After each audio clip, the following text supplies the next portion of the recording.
اعوذ باللہ من الشیطان اللعین الرجیم بسم اللہ الرحمن الرحیم رب اشرح لی صدری ویسر لی امری واحلل عقدۃ من لسانی یفقہوا قولی ان اللہ وملائکتہ یصلون علی النبی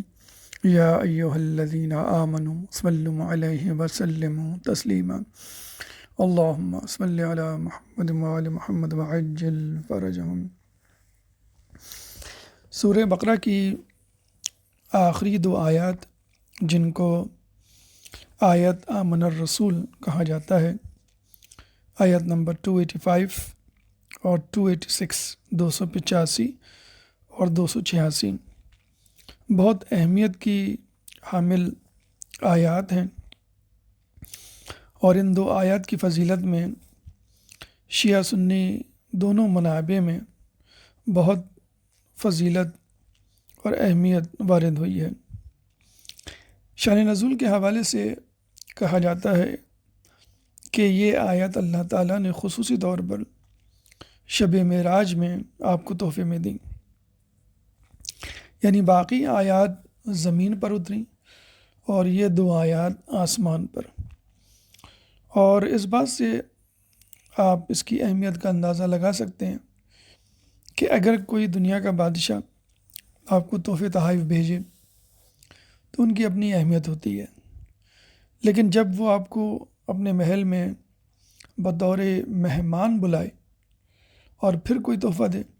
تو یقیناً وہ تحفہ ایک خاص اہمیت کا اور بہت قیمتی نوعیت کا ہوگا۔ چنانچہ ان آیات کے بارے میں کہا جاتا ہے کہ یہ آیات مسلمانوں کو خصوصی طور پہ یاد ہونی چاہیے۔ ان آیات کو نماز عشاء کے بعد سونے سے پہلے پڑھنے کی بہت تاکید ہے، اور حقیقت میں ان آیات میں سورہ بقرہ کا بھی خلاصہ ہے، بلکہ پورے قرآن کا خلاصہ ہے، بلکہ یہ کہا جائے تو بے جا نہ ہوگا کہ پورے اسلام کا خلاصہ ہے۔ اور ان دو آیات کے آخری حصے میں ایک دعا ہے جو ہم ہر وقت مانگ سکتے ہیں نماز کے بعد، خود نماز کے اندر قنوت میں، اور یہ بہت خوبصورت دعا ہے۔ ان دو آیات میں اللہ تعالیٰ جہاں بندوں کے حقوق کی بات کر رہا ہے وہاں خود اپنے حقوق کی بات کر رہا ہے، یعنی بندوں کے حقوق یہ ہیں کہ اللہ ان کو معاف کرے، اور اللہ کا حق یہ ہے کہ ان کے لیے رسول بھیجے، کتابیں نازل کریں۔ بندوں کے لیے ضروری ہے کہ وہ اللہ کی اطاعت کریں، گناہ نہ کریں، اور اللہ کے لیے اللہ کے اوپر بندوں کا حق یہ ہے کہ اگر وہ کوئی گناہ کر لیں تو اللہ ان کو معاف کر دیں۔ آئیے اس آیت کی تلاوت، ترجمہ اور مختصر تشریح کی طرف چلتے ہیں، اور یہ دیکھتے ہیں کہ ان آیات میں ہمارے لیے کیا پیغامات پوشیدہ ہیں۔ اللہ تعالیٰ ان دو آیات میں فرماتا ہے: آمن الرسول بما انزل الیہ من ربہ والمؤمنون کل آمن باللہ وملائکتہ وکتبہ ورسولہ لا نفرق بین احد من رسولہ وقالوا سمعنا واطعنا غفرانک ربنا والیک المصیر لا یکلف اللہ نفسا الا وسعها لها ما کسبت وعلیہا ما اکتسبت ربنا لا تؤاخذنا ان نسینا او اخطانا ربنا ولا تحمل علینا اصرا كما حملته على الذین من قبلنا ربنا ولا تحملنا ما لا طاقة لنا به واعف عنا واغفر لنا وارحمنا انت مولانا فانصرنا على القوم الکافرین۔ ان دو آیت سے پہلے خصوصی طور پر ہمیں آیت نمبر 284 کو بھی دیکھنا چاہیے کہ جس آیت کے اترنے کے بعد ایک روایت کے مطابق اصحاب رسول میں ایک بے چینی سی پیدا ہوئی، تو اصحاب رسول کی دلجوئی کے لیے یہ 2 آیات نازل کی گئیں۔ یعنی ایک شان نزول تو یہ ہے کہ شب معراج کے موقع پر رسول اللہ کو 2 آیات دی گئیں، اور دوسرا شان نزول یہ ہے کہ جب سورہ بقرہ کی آیت نمبر 284 یعنی ان 2 آیات سے پہلے والی آیت نازل ہوئی تو اصحاب میں بے چینی پیدا ہوئی اور ان کی دلجوئی کے لیے یہ آیت نازل ہوئی۔ وہ کون سی آیت تھی؟ 284 سورہ بقرہ کی آیت نمبر 284، للہ ما فی السماوات و ما فی الارض وان تبدوا ما فی انفسکم او تخفوہ یحاسبکم بہ اللہ فیغفر لمن یشاء ویعذب من یشاء واللہ علی کل شیء قدیر۔ جو کچھ آسمانوں اور زمینوں میں ہے اللہ ہی کا ہے، اور اگر تم اپنے دل کی بات ظاہر کرو گے یا چھپاؤ گے اللہ تم سے اس کا حساب لے گا، پھر جس کو چاہے بخشے گا اور جسے چاہے عذاب کرے گا، اور اللہ ہر چیز پر قادر ہے۔ اب ظاہر سی بات ہے کہ اس آیت میں اعمال جو ظاہر ہوتے ہیں، نماز، روزہ، زکوٰۃ، حج یا گناہ، ان کے بارے میں باز پرس نہیں ہے، بلکہ ان خیالات کی، ان وسوسوں کی، ان گمان کی، ان شکوک و شبہات کی بات ہو رہی ہے جو انسان کے دل میں پیدا ہوتے ہیں۔ بعض شکوک و شبہات، بعض سوء ظن، حسن ظن تو انسان ظاہر کر دیتا ہے، لیکن بعض ظاہر نہیں کرتا، کیونکہ بعض اوقات ویسے ہی شک آ جاتا ہے، وسوسہ شیطان ڈال دیتا ہے۔ وَإِن تُبْدُوا مَا فِي أَنفُسِكُمْ أَوْ تُخْفُوهُ، چاہے وہ ظاہر ہو، تم ظاہر کرو یا ان کو چھپاؤ، اللہ سب کو جانتا ہے، اللہ سب کا حساب لے گا۔ اب یقیناً یہ آیت بہت ڈرا دینے والی آیت ہے کہ دلوں میں پیدا ہونے والے خیالات کی بھی اگر باز پرس ہونے لگے، کیونکہ بعض خیالات ویسے ہی دل میں آ جاتے ہیں، شک و شبہات خدا کے بارے میں، قیامت کے بارے میں، نبی کے بارے میں، دوسرے لوگوں کے بارے میں سوء ظن، پھر آدمی جھٹک بھی دیتا ہے۔ اگر نہیں جھٹکتا تو پھر ظاہر سی بات ہے وہ خیال، وہ گمان دل میں جڑ پکڑ لیتا ہے اور بعض اوقات انسان گناہ میں مبتلا ہو جاتا ہے۔ تو ان خیالات سے بچنے کے لیے اور مجموعی طور پہ، عمومی طور پہ خود اپنے ایمان کو مضبوط کرنے کے لیے آخر کی 2 آیات نازل ہوئیں کہ تمہیں اپنے دل کا حال، تمہیں اپنے خیالات، تمہیں اپنے نظریات کو کس طرح رکھنا ہے، کس طرح دل کو پاک و پاکیزہ رکھنا ہے، اور کس طرح اپنے اعمال، چاہے وہ تمہاری سوچ سے متعلق ہوں، خیالات سے متعلق ہوں، یا تمہارے اعمال سے متعلق ہوں۔ تو اللہ تعالیٰ انہی خیالات کے حوالے سے کہتا ہے کہ آمن الرسول بما انزل الیہ من ربہ والمؤمنون، رسول ان تمام باتوں پر ایمان رکھتا ہے جو ان کے پروردگار کی طرف سے ان پر اتاری گئیں، اور مومنین بھی۔ یعنی ہمیں کیا کرنا ہے اپنے دل کے وسوسوں، شکوک و شبہات کو دور کرنے کے لیے، کہ ہمیں ان تمام باتوں پر ایمان رکھنا ہے جو پروردگار کی طرف سے نازل ہوئیں، اور یہ اس لیے کرنا ہے کہ ہمیں شکوک و شبہات اور وسوسے نہ گھیر لیں، اور جب خود رسول بھی یہ کر رہے ہیں تو ہمیں کیوں نہیں کرنا ہے۔ یعنی پہلے کہا گیا آمن الرسول، رسول ایمان لاتا ہے کس پر؟ خدا کی طرف سے اترنے والی تمام باتوں پر، اور خود مومنین بھی، یعنی مومنین سے پہلے رسول ایمان لاتا ہے، اور یہ ضروری ہے، سزاوار ہے۔ لما تقولون ما لا تفعلون، قرآن میں اللہ فرماتا ہے تم وہ بات کہتے کیوں ہو جس پر عمل نہیں کرتے۔ تو رسول جب کوئی بات کہے گا یا کوئی عمل کی تاکید کرے گا تو ضروری ہے کہ وہ پہلے اس پہ عمل کرے۔ چنانچہ رسول پہلے ایمان لاتا ہے، جب رسول پہلے ایمان لاتا ہے تو تمام مومنین کو اور زیادہ بدرجہ اولا سزاوار ہے کہ وہ بھی ایمان لائیں۔ کس پر؟ وہ تمام باتوں پر جو اللہ کی طرف سے نازل ہوئی۔ یہ نہیں کہ کچھ باتوں پر جن میں آپ کا فائدہ ہے، جن میں آپ کے لیے آسانی ہے، اس پہ تو ایمان لائیں، لیکن دوسری چیزوں پر ایمان نہ لائیں جو آپ کو نقصان پہنچائیں، جس میں اپنے نفس کی مخالفت ہو یا جس کے کرنے کا جینا چاہے۔ پھر فوراً اللہ فرماتا ہے کل آمن باللہ وملائکتہ وکتبہ ورسولہ، تمام باتوں پر۔ کون سی باتوں پر؟ کہ جو اللہ کی طرف سے ہیں، یعنی اللہ سے متعلق ہیں، وہ اللہ پر بھی ایمان رکھتا ہے، ملائکہ پر بھی ایمان رکھتا ہے، اللہ کی طرف سے بھیجی گئی کتابوں پر بھی ایمان رکھتا ہے، اور رسولوں پر بھی ایمان رکھتا ہے، یعنی خدا پر، اس کے ملائکہ پر، اس کی کتابوں پر اور اس کے رسولوں پر ایمان رکھتے ہیں۔ کون؟ رسول اور مومنین اکرام۔ اور پھر ایک اور اہم بات اللہ اس کے بعد فرماتا ہے لا نفرق بین احد من رسولہ، یعنی جو لوگ رسولوں پر ایمان رکھتے ہیں ان کو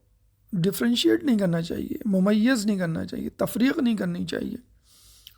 رسولوں پر۔ یہ نہیں کہ آپ ایک رسول کو مانیں اور دوسروں کو نہ مانیں۔ لا نفرق بین احد من رسولہ، اور وہ کیا کہتے ہیں کہ ہم خدا کے رسولوں میں تفریق نہیں کرتے۔ یہ نہیں کہ آپ موسیٰ کو مان کے بیٹھ گئے اور کہا کہ ہم اس کے بعد کسی نبی کو نہیں مانیں گے، یہ ہمارے فیوریٹ نبی ہیں۔ جو لوگ یہودی کہلائے وہ باطل پر ہیں۔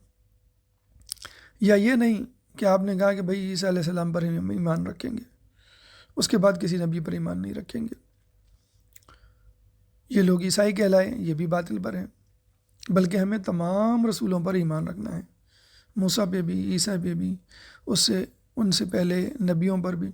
اور ان کے بعد آنے والے نبی، یعنی خود آخری نبی رسول اکرم صلی اللہ علیہ وآلہ وسلم پر بھی۔ اور اب رسول کے بعد کوئی نبی نہیں، رسول تک نبوت ختم ہو گئی، رسول پر نبوت ختم ہو گئی۔ تو لا نفرق بین آدم کا مطلب ہے ہم کسی میں تفریق نہیں کرتے، یعنی ہم سب کو مانتے ہیں۔ اس کا مطلب یہ نہیں کہ ہم درجات کے منکر ہیں کہ سب نبی فضیلت اور درجے میں برابر ہیں، جی نہیں، رسول اکرم صلی اللہ علیہ وآلہ وسلم تمام انبیاء سے افضل ہیں، اور اس کے بعد اولو العزم، پھر رسول، پھر انبیاء، یعنی رسول کے بعد ابراہیم علیہ السلام، موسیٰ علیہ السلام، عیسیٰ علیہ السلام، نوح علیہ السلام، پھر دیگر انبیاء۔ تو درجہ بندی اپنی جگہ، اور یکسر نظر انداز کر دینا یہ اپنی جگہ۔ چنانچہ اس وقت تمام انسانوں کو رسول پر ایمان لانا چاہیے اور اپنے اپنے نبی سے منسوب دینوں پر عمل نہیں کرنا چاہیے سوائے رسول اکرم صلی اللہ علیہ وآلہ وسلم کی شریعت کے، کہ جس شریعت میں یہود و نصارہ اور دیگر تمام قوموں کی شریعت سمٹ آئی ہے، یا آپ یوں کہہ سکتے ہیں most updated version of شریعت، most updated version of دین۔ جس طرح ہم کمپیوٹر میں دیکھتے ہیں، کوئی سافٹ ویئر ہم انسٹال کرتے ہیں تو کچھ دنوں کے بعد، کچھ مہینوں کے بعد اس کا ایک لیٹسٹ ورژن آ جاتا ہے، تو ہم فوراً اس کو انسٹال کرتے ہیں۔ اب پرانا ورژن آبسلیٹ ہو جاتا ہے، متروک ہو جاتا ہے، جس کو ہم ڈیلیٹ کر دیتے ہیں، کیونکہ اب ہمیں اس کی ضرورت نہیں ہے۔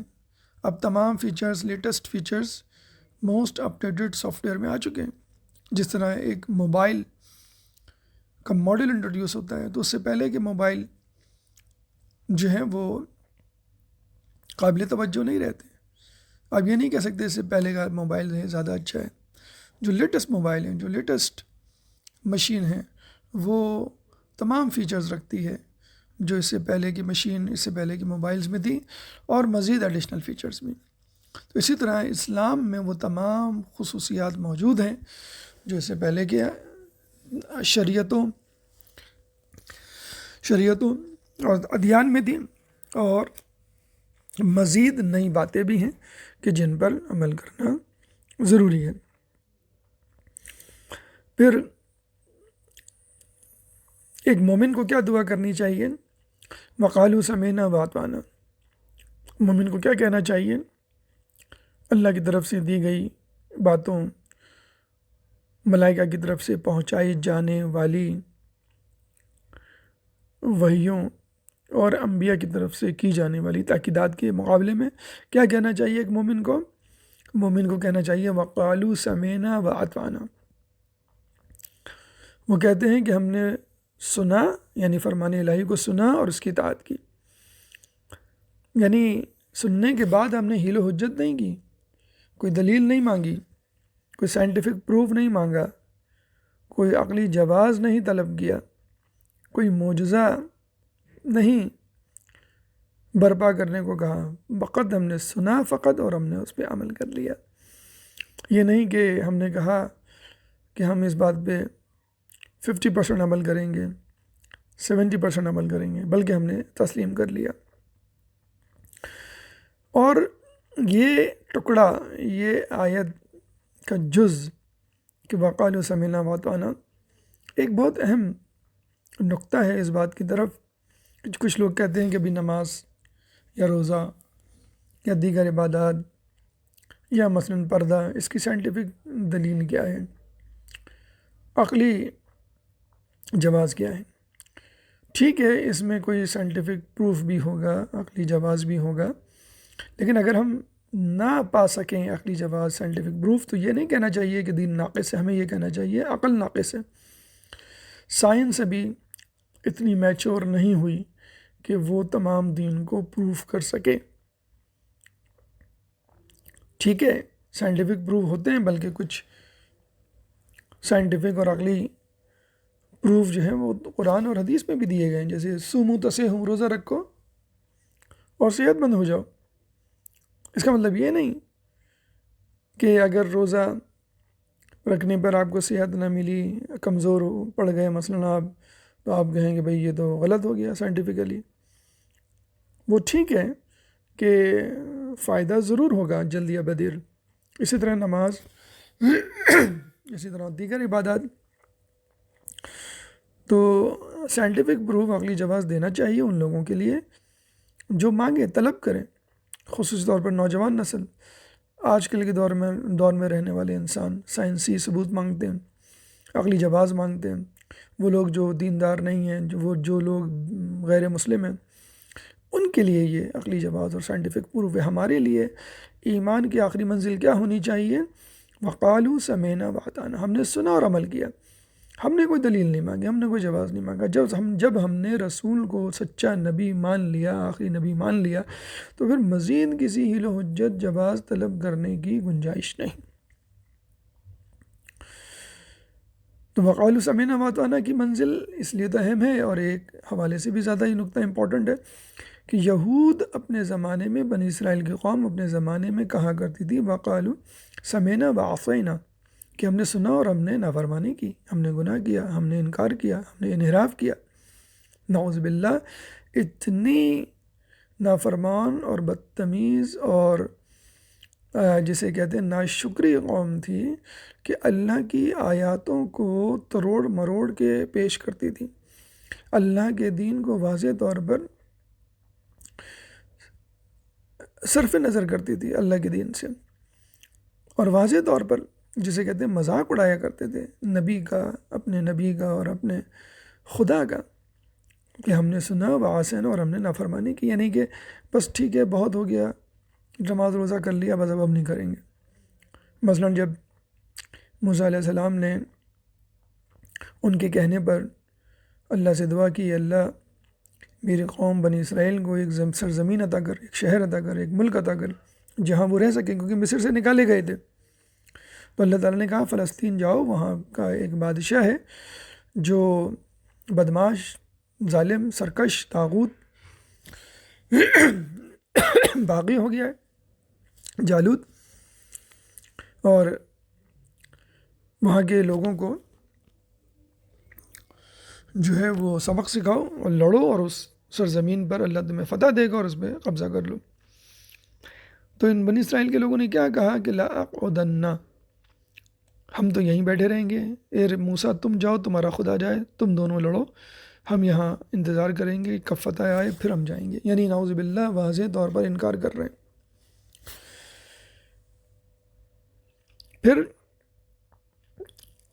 داخل ہوتے ہوئے اللہ نے کہا کہ ان کو کہو شہر میں داخل ہوتے ہوئے کہیں حتۃ، کہ ہم نے اپنا بوجھ اتار دیا، گناہ سے توبہ کر لی، اللہ میں معاف کر فرما. تو لوگ حتۃ کو تروڑ مروڑ کے پیش کرتے اور کہتے حنتۃ، یعنی گندم، یعنی مذاق اڑانا. یعنی یہ وہ واحد قوم ہے کہ جس نے اللہ کا، اللہ کے رسول کا مذاق اڑایا. کیوں؟ کیونکہ اوور کانفیڈنٹ تھے کہ اللہ کی چہیتی قوم ہے، اللہ ہمیں معاف کرتا رہتا ہے، کتنے بڑے گناہ کر لیں، اللہ کا دین ہم سے پھیلے گا، اللہ کی معرفت ہم کروائیں گے. لیکن پھر کیا ہوا؟ جب رسول اکرم صلی اللہ علیہ وآلہ وسلم نے اصحاب کے درمیان کہا کہ اگر تم اسلام کی آبیاری نہیں کرو گے تو اللہ ایک ایسی قوم پیدا کرے گا جو اسلام کی خدمت کریں گے. تو صحابہ نے کہا کیا یہ بھی ہوگا کہ ہم اسلام کی خدمت سے منہ پھیر لیں گے؟ اور وہ کون سی قوم ہے جو اللہ ہمارے بدلے لے کر آئے گا، یعنی عرب قوم کے بدلے لے کر آئے گا؟ تو رسول اکرم صلی اللہ علیہ وآلہ وسلم نے سامنے کھڑے ہوئے سلمان فارسی کے کندھے پر ہاتھ رکھ کے کہا اللہ اس کی قوم کو آگے بڑھائے گا. آج آپ دیکھ لیجئے فارس کی قوم، اس زمانے میں فارس، آج کا ایران، اس دین کی خدمت کے لیے کتنے پیش ہیں من حیث المجموعی. تو ہمیں تکبر نہیں کرنا چاہیے، نہ انفرادی نہ اجتماعی طور پہ، کہ اگر میں دین کا کام نہیں کروں گا تو کون کرے گا، اگر میں دین کا کام نہیں کروں گا تو دین ترقی نہیں کرے گا. اگر ہماری قوم یعنی عرب قوم نے یہ زعم کر لیا تھا، یہ تکبر کر لیا تھا کہ بس ہم سے بہتر دین کی خدمت کوئی نہیں کر سکتا، لیکن اب دیکھ لیں عرب کتنے رسوا ہیں، اور اللہ نے کیا فارس ایران کی قوم کو عزت و مرتبہ مقام عطا کیا ہے. اور یہی قوم خصوصی طور پہ قوم کے رہنے والوں کے لیے کہا جاتا ہے کہ قوم کو قوم اسی لیے نام دیا گیا ہے کہ یہاں پہ کثیر تعداد امام مہدی علیہ السلام کے ظہور کے بعد قیام کرے گی. تو نہ قوم کو کسی تکبر کرنا چاہیے، نہ کسی انسان کو تکبر کرنا چاہیے دین کے حوالے سے، علم کے حوالے سے، اور نہ ہی دولت یا کسی اور طاقت کے حوالے سے کہ بس میں ہی سب کچھ ہوں. تو تکبر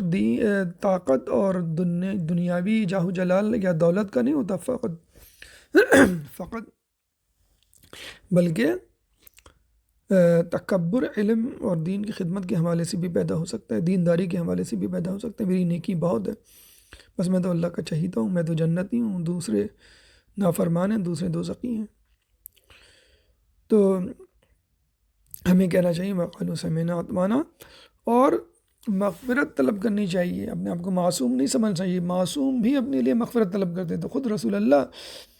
70 مرتبہ استغفار کرتے تھے. ہمیں کہنا چاہیے غفرانک ربنا والیک المصیر،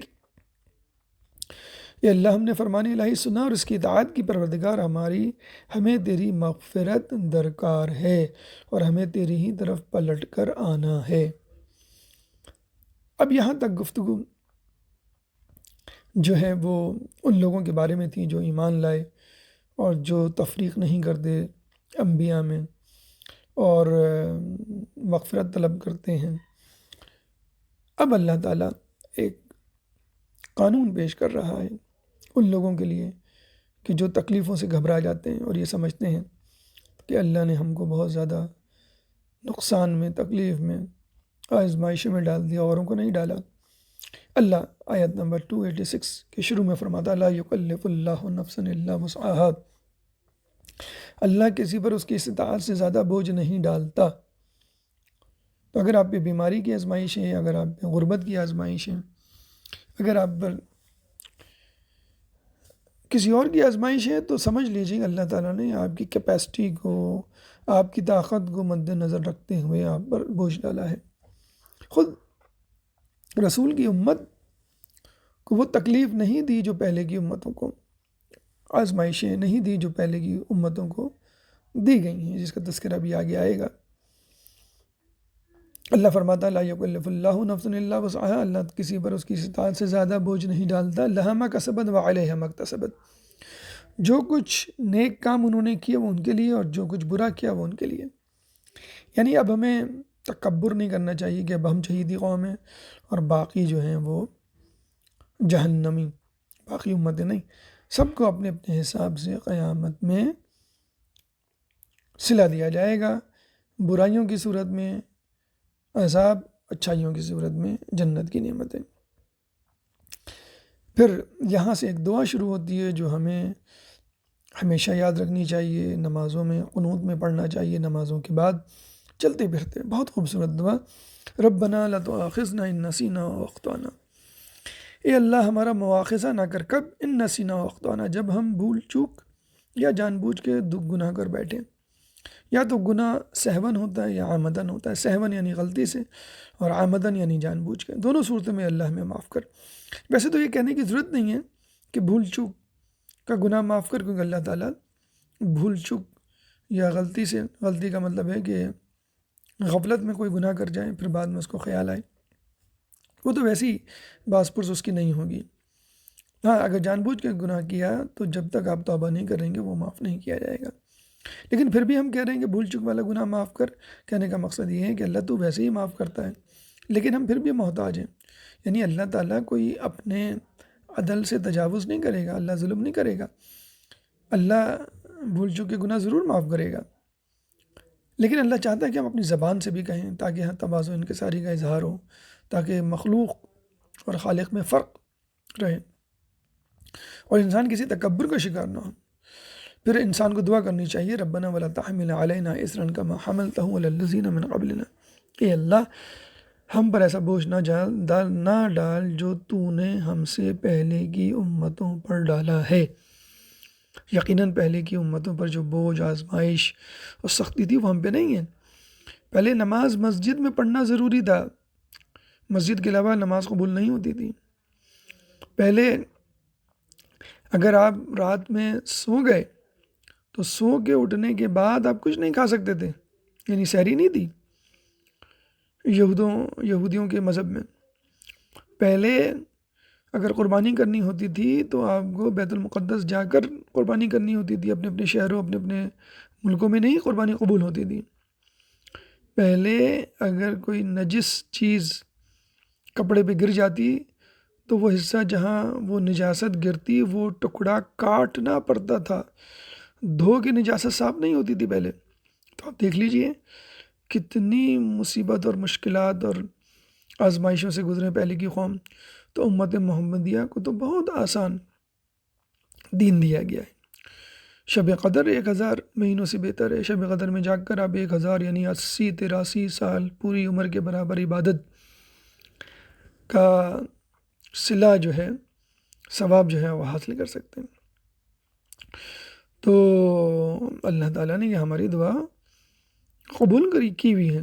اور مزید ہم چاہتے ہیں کہ اللہ تعالیٰ انفرادی طور پہ بھی اگر میں کمزور ہوں تو روزہ میرے لیے آسان کر دے، اگر میں نیند کا بڑا رسیہ ہوں تو میری نیند جو ہے وہ کم کر دے، یا فجر اور نماز شب میں اٹھنا میرے لیے آسان بنا دے، اگر سفر کی صعوبتیں میں برداشت نہیں کر سکتا تو حج عمرہ زیارت کے سفر میرے لیے آسان کر دی، اور الحمدللہ عبادات آسان سے آسان تر ہوتی جا رہی ہیں جیسے جیسے انسان ترقی کر رہا ہے۔ پھر انسان کہتا ہے، ہم دعا کرتے ہیں واعف عنا واغفر لنا وارحمنا انت مولانا فانصرنا علی القوم الکافرین، کہ اے پروردگار ہم پہ ایسا بوجھ نہ ڈال جس سے جیسا ہم سے پہلے لوگوں پر ڈالا تھا، پروردگار ہم پر وہ بار نہ ڈال جس کی ہم اٹھانے کی طاقت نہیں رکھتے۔ اور پھر ہم کیا کہہ رہے ہیں کہ واعف عنا واغفر لنا وارحمنا، اے اللہ ہمارے قصور معاف کر، ہمارے گناہ بخش دے اور ہم پر رحم فرما، انت مولانا فانصرنا علی القوم الکافرین، تو ہمارا مالک و سرپرست ہے، کافروں کے مقابلے میں تو ہی ہماری مدد فرما۔ اللہ تعالیٰ سے دعا ہے کہ اللہ تعالیٰ ہمیں ان تمام باتوں پر عمل کرنے کی توفیق عطا فرما جو اللہ نے اپنے رسول پر نازل کی اور رسول نے ہمیں بتائیں۔ اللہ تعالیٰ سے دعا ہے کہ اللہ تعالیٰ ہمیں ہماری برائیوں پر گرفت نہ فرما، جو خطا ہم نے کی ہے، خطائیں ہم نے کی ان کو معاف فرما، اور ہم پہ وہ بوجھ نہ ڈال جو ہم اٹھا نہ سکیں، اور مسلمانوں کو، یہود و نصارہ، کفار، مشرکین پر نصرت عطا فرما۔ جو پریشان حال ہیں ان کی پریشانی کو دور فرما، جو بے روزگار ہیں ان کو رزق حلال عطا فرما، جو رزق حلال کما رہے ہیں ان کو رزق حلال میں برکت عطا فرما، جو سفر میں ان کو منزل عطا فرما، جو زندان میں ان کو رہائی عطا فرما، جو گمشدہ ان کو ان کے پیاروں سے ملا۔ مسلمان دنیا میں جہاں جہاں ظلم و ستم کا نشانہ بنے میں ان سے ظلم و ستم کو دور فرما، امام کے ظہور میں تعجیل فرما، ہمیں ان کے انصار و اعوان میں شامل فرما۔ ربنا تقبل منا انك انت السميع العليم وتب علينا انك انت التواب الرحيم برحمتك يا ارحم الراحمين۔ اللهم صل على محمد وعلى محمد وعجل فرجهم۔